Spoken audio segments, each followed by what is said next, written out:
that this Congress, which appropriated $1.5 billion for this operation on the part of then President Biden, the admittance of all of these refugees and parolees, their supposed supervision, $1.5 billion of that money, tens of millions of dollars went to pro-terrorist organizations in this country that were supposed to help monitor these refugees and move them along the parole system, but in fact took the money and did who knows what with it.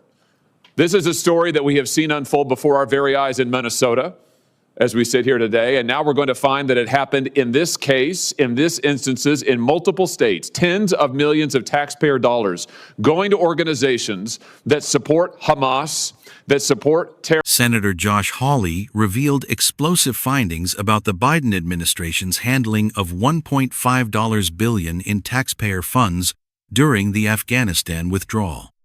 According to Hawley's Senate testimony, this money was channeled through organizations allegedly linked to terrorist groups. He presented evidence showing that normal security screening processes were bypassed, allowing tens of thousands of Afghan refugees into the country without proper background checks. Hawley further claimed that millions in federal funds reached pro-Hamas groups that supported the October 7th attacks. He pointed to incidents including a shooting in Washington, D.C. involving an Afghan parolee, and ongoing investigations in Minnesota as evidence of failed vetting procedures. Hawley argued this represents a larger pattern of mismanagement that's still being uncovered. Thank you very much, Senator Cornyn, and thank you for holding this hearing. It's a timely hearing on a vital matter.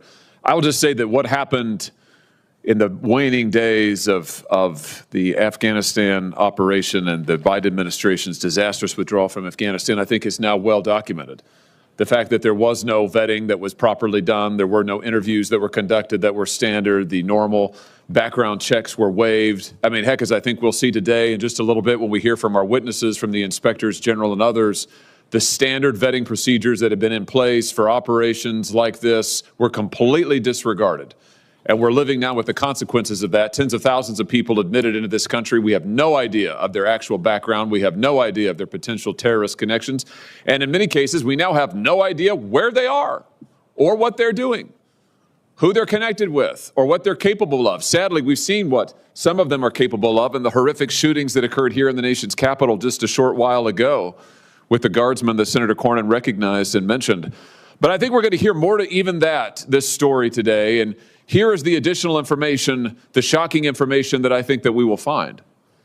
That this Congress, which appropriated $1.5 billion for this operation on the part of then President Biden, the admittance of all of these refugees and parolees, their supposed supervision, $1.5 billion of that money, tens of millions of dollars went to pro-terrorist organizations in this country that were supposed to help monitor these refugees and move them along the parole system, but in fact took the money and did who knows what with it.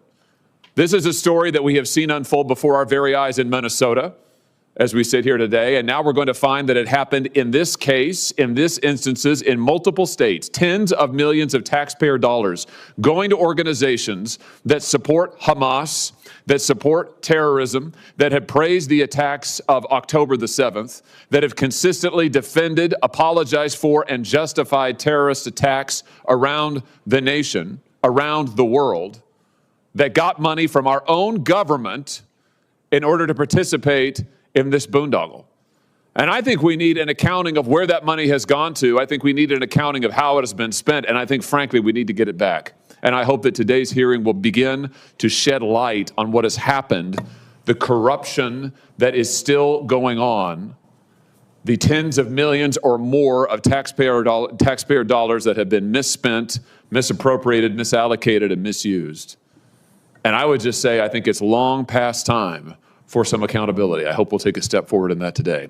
Thank you, Senator Cornyn. Senator Hawley's testimony went beyond typical congressional hearings. It demonstrated committed oversight that many Americans feel has been missing. Unlike other politicians who've moved past the Afghanistan withdrawal, Hawley has continued pressing for answers and accountability. He didn't use cautious diplomatic language or soft criticism. Instead, he directly called out what he sees as corruption and misuse of taxpayer funds, demanding full transparency about how $1.5 billion was spent. Hawley has made clear he wants every dollar traced and, where possible, recovered for American taxpayers.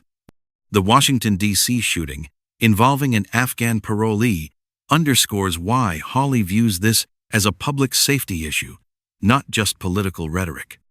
While the Biden administration and Senate Democrats approved massive spending with what Hawley argues was inadequate oversight, including funds to organizations with alleged terrorist ties, Hawley asked hard questions others avoided.